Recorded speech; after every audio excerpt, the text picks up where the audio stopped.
Et voilà, ce coup-ci, c'est bon, on a nos deux trucs. J'ai mes chips aussi, parce que c'est important. Donc on continue la grande porte, qui va encore nous occuper manifestement deux sachets. Celui-ci qui va être, qui a l'air tout petit, donc on n'a pas grand-chose dedans ce soir. Ça va faire une séance assez courte. Oui, d'ailleurs, il y a qu'un seul petit sachet. Voilà. Hop. Bon, si Benoît regarde, on va essayer de rapprocher un peu le truc, histoire de voir qui est là, qui dit des trucs. Merci Apo.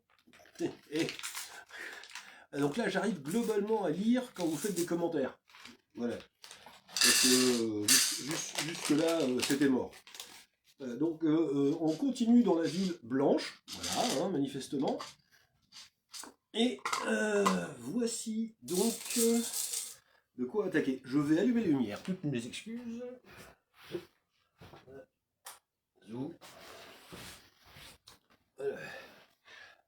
Hop. Bon, Benoît, si vous passez par là, vous noterez que j'ai tenu compte de vos remarques et je me suis habillé décemment. Ok, donc c'est bien ça, on va continuer à monter les tours, en fait c'est ce qu'ils ont l'air de dire ici. Voilà. Alors, hop. Donc on est reparti pour la suite, donc un petit machin comme ça. Et ce machin là, voilà, hein, fascinant. Donc la grande porte de Minas Tirith, qui tombera du fait de Gronde. Gronde. Et leur truc sympa, c'est que j'aurai aussi Gronde, que je vous montrerai en fin de... que je montrerai d'ailleurs en fin de Lego. Et ça va être rigolo d'avoir à la fois la porte et Gronde. Et on verra si Gronde arrive à faire chuter la porte, comme dans le Seigneur des Anneaux. Voilà, hop. Donc pour l'instant, on en est là. Voilà, ça va pas loin, hein, mais voilà.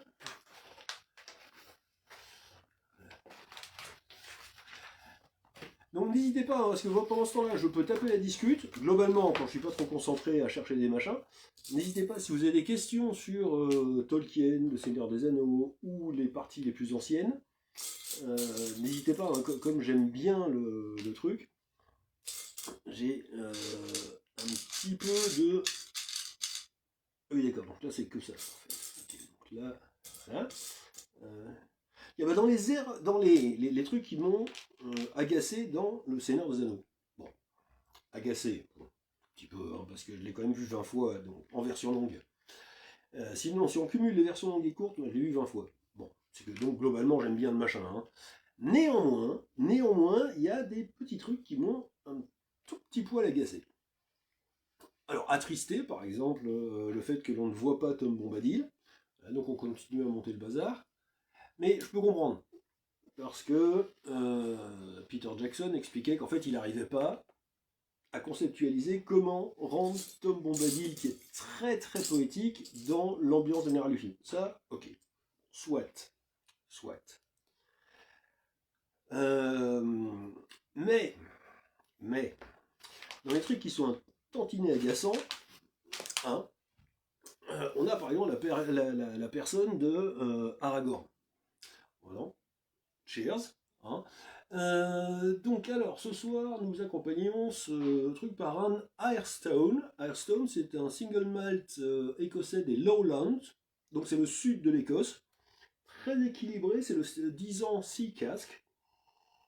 Très doux, très rond. Mm. Si vous cherchez un whisky vraiment agréable, vraiment rond au palais, je vous le conseille. Il n'est pas du tout tourbé. Franchement, il est très très sympa. Alors j'aime bien les tourbés aussi, mais voilà. Chacun peut comme ça trouver des whiskies à son goût. Donc, Aragorn, disais-je, avant de m'interrompre moi-même malgré mes remarques réitérées, dans le film, on a un peu l'impression qu'il est présenté. Oui, alors je suis le roi, mais peut-être pas trop, parce que je sais pas trop, peut-être, machin, il fait des allers-retours, il se pose des questions.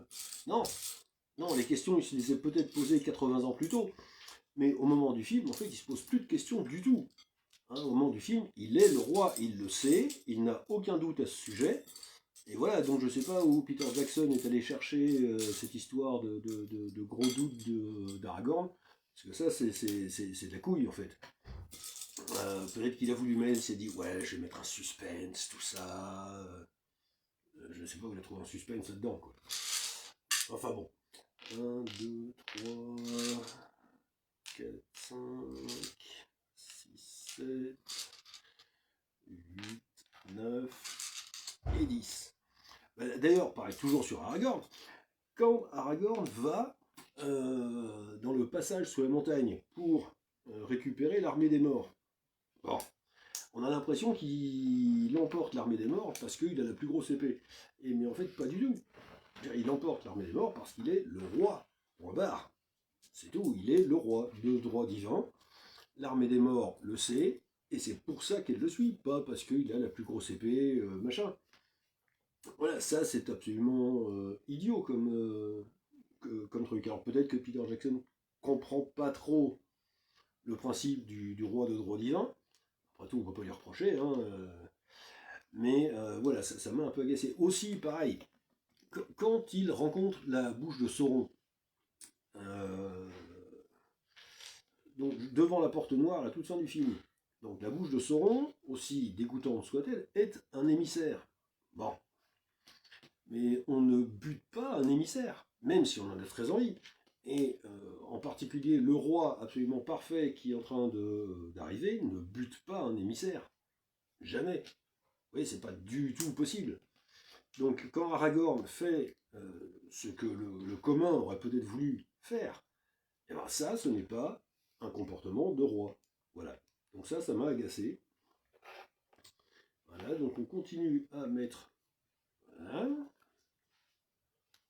Ce qui est excellent, c'est qu'en fait, on a au moins 3 manières différentes de faire monter la tour. C'est rigolo, hein. Voilà. Et on continue. Sachant en fait, tout ce que je fais là, il faudra que je le refasse. Voilà. Bon, donc pour ceux qui arrivent en cours de truc, c'est pas vous n'aurez pas manqué grand-chose. Hein. Donc je suis un peu trop loin pour cliquer sur faire coucou, mais le cœur y est. William, à ta santé. Alors, l'Armagnac, pourquoi pas, mais je ne connais pas du tout les Armagnacs. Donc si un jour tu veux m'apprendre, ce sera avec plaisir. Par contre, je connais très bien les whisky. Voilà, donc je suis tout à fait prêt pour un échange d'informations sur le sujet. Voilà, hop. Hop.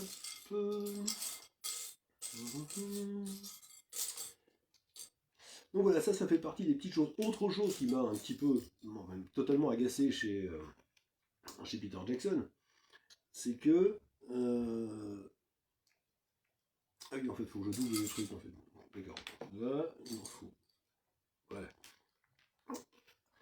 Quand on voit Faramir, donc dans le film, Faramir, pour ceux qui n'ont vu que le film, Faramir, quand il voit l'anneau arriver à sa portée, il hésite, va, vient, tout ça, est-ce que je le prends, tout. Une chance pour Faramir, capitaine du Gondor, de montrer sa valeur, tout ça. Sauf qu'en fait, quand on lit Tolkien, c'est pas du tout ça qui se passe. Faramir le refuse d'office. Pas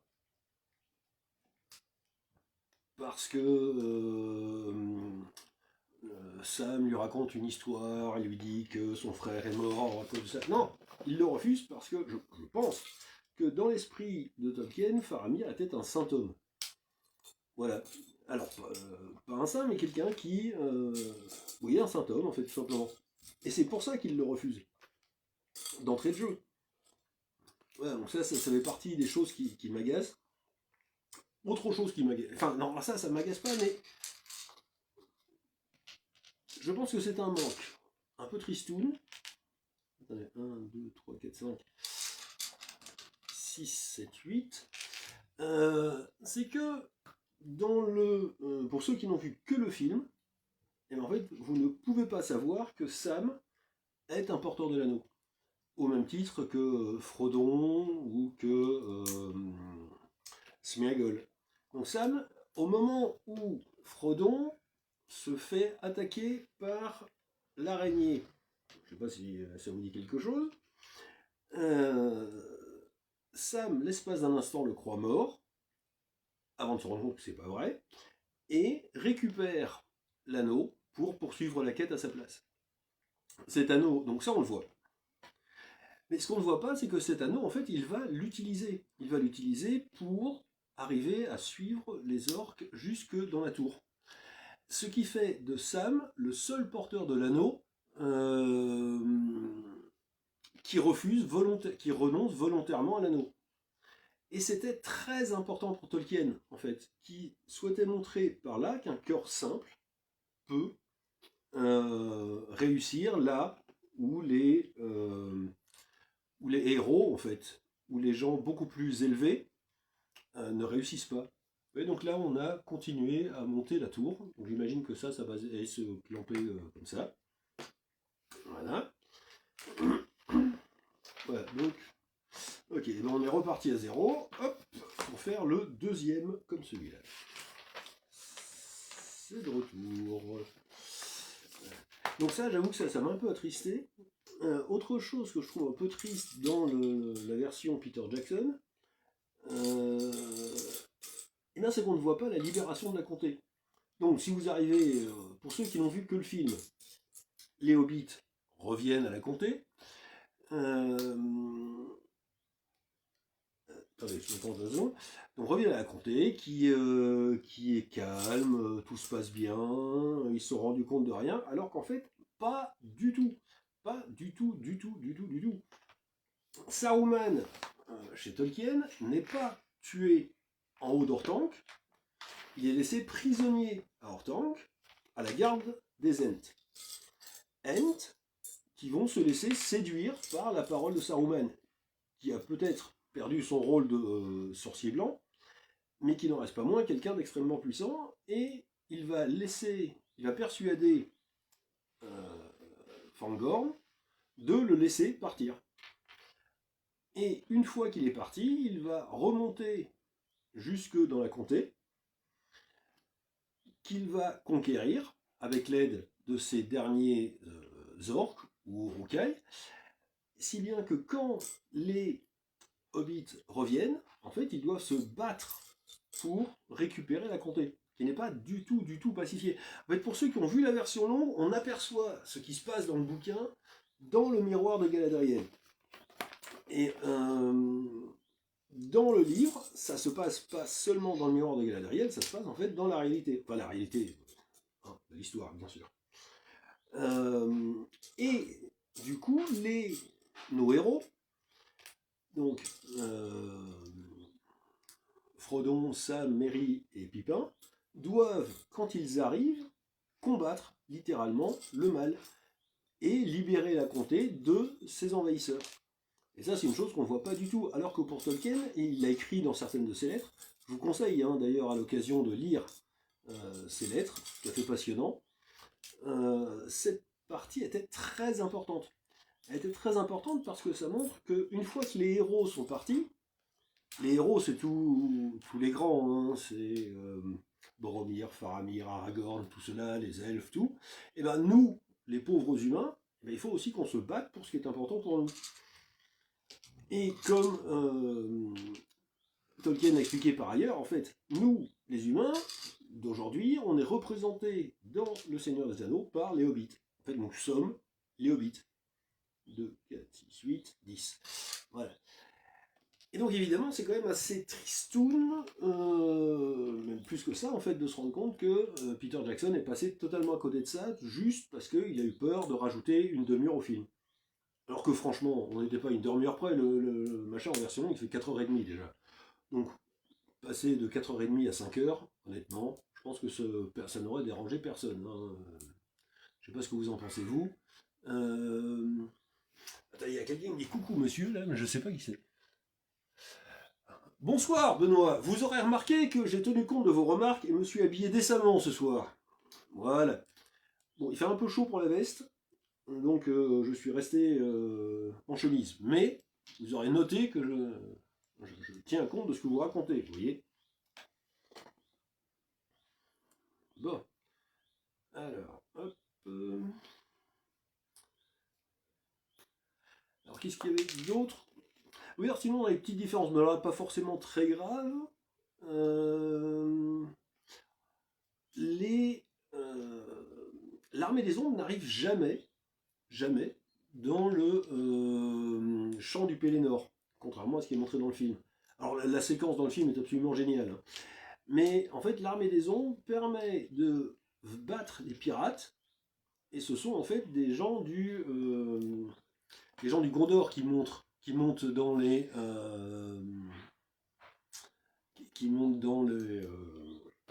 dans les bateaux. Voilà, excusez-moi. En fait, j'essaye en même temps de lire ce que vous racontez, mais du coup, c'est un peu compliqué.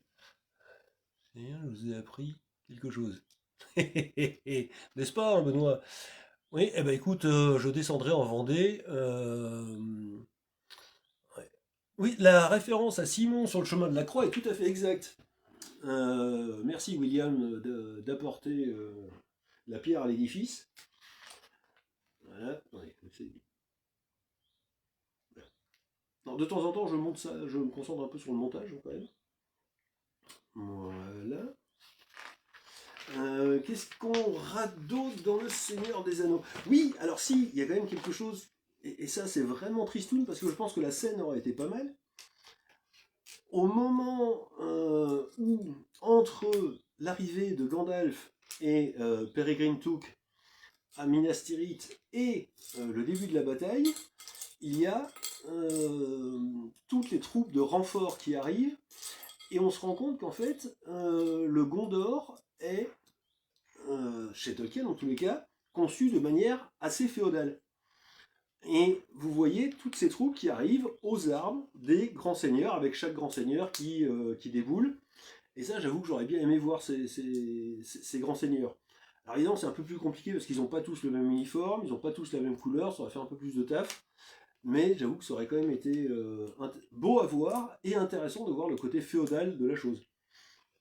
Par exemple, l'un des seigneurs du Gondor a aussi du sang elfe. Et c'est un des... enfin, dit-on. Et c'est un des principaux féodaux du roi du Gondor. Voilà. Hop. Qu'est-ce qu'il y a d'autre comme différence? Oui, si on revient tout au début, comme Peter Jackson a squeezé totalement la partie Tom Bombadil, il a aussi squeezé les passages dans les Galgal, qui pour le coup auraient été bien stressants et à mon avis franchement sympathiques à voir. Et c'est là que Frodon, Sam et Pippin récupèrent leurs épées au départ.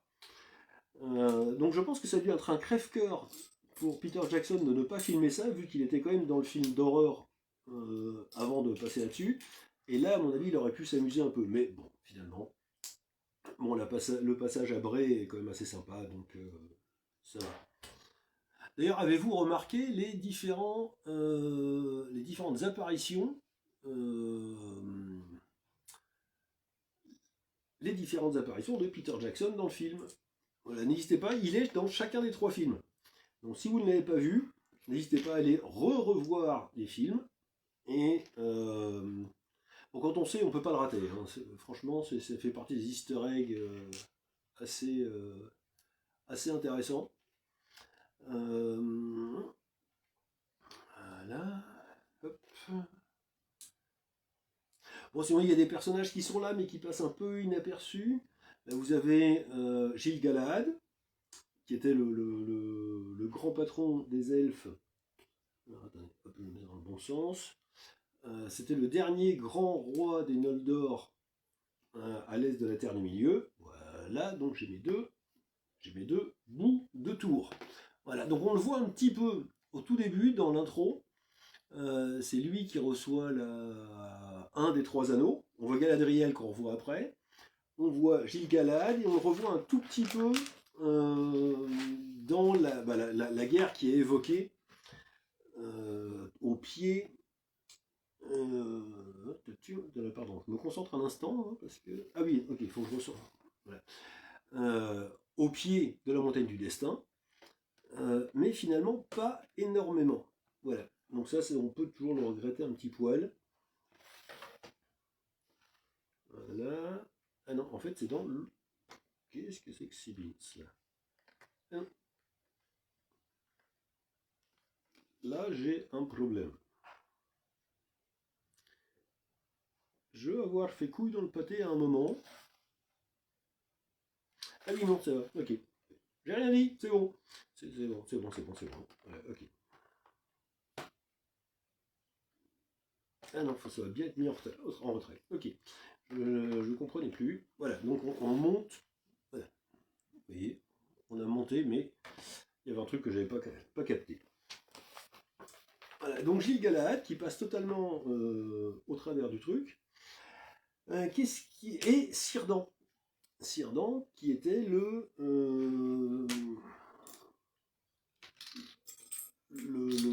patron, le grand constructeur de navires, les seuls navires qui pouvaient rejoindre en fait Valinor. Et alors lui, on l'entreaperçoit au tout début aussi, en train de recevoir son anneau, un anneau qu'il donnera à Gandalf, quand Gandalf arrivera en Terre du Milieu. De la même manière que Elrond héritera de l'anneau de Gil-galad quand Gil-galad meurt. Il y a Benoît qui m'a encore dit un truc. Bon, je reviendrai sûrement plus tard. Au revoir. Ok, bah ça. Salut Benoît, à la prochaine. Voilà, maintenant je suis complètement paumé dans mon truc. Moi. Voilà. 1, 2, 3, 4. Voilà, donc ceux-là. Il y a d'autres personnages qui manquent. Alors, Elrohir et Eladan, les deux fils d'Elrond, qui apparaissent dans le livre. Et alors qu'on ne retrouve pas effectivement dans le Seigneur des Anneaux, le film, mais par contre qu'on va retrouver dans un petit fan movie que je vous conseille vivement et qui s'appelle Born of Hope. Born of Hope, ça se passe 80 ans avant le Seigneur des Anneaux, et en fait ça raconte la naissance d'Aragorn. C'est un fan movie franchement de très grande qualité. On le trouve sur YouTube, hein, il n'a jamais été mis en DVD, donc c'est gratos, mais cherchez-le, Born of Hope. Et là donc notamment on voit Eladan et Elrohir, qu'on avait totalement squeezé dans le film. Autre elfe qui n'est pas dans le film, et ce qui est regrettable, c'est... qu'est-ce qu'il me fait là? Ah oui, voilà, ok, d'accord, compris.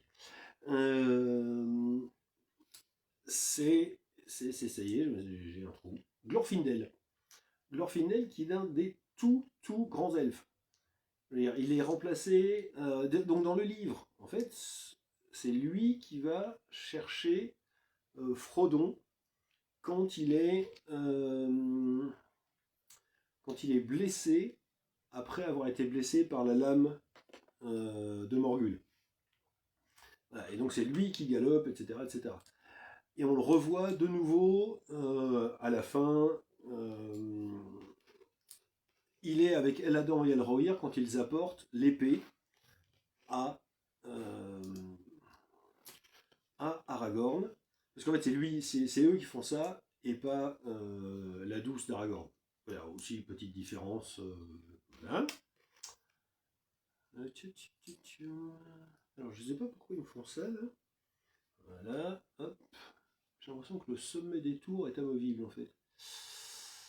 Voilà, donc ça, fait encore partie de gens qui ont disparu au montage, ce que je trouve franchement dommage. Voilà. Hop. Et du coup, eh ben on arrive au bout là gentiment. Donc comment ça marche ça?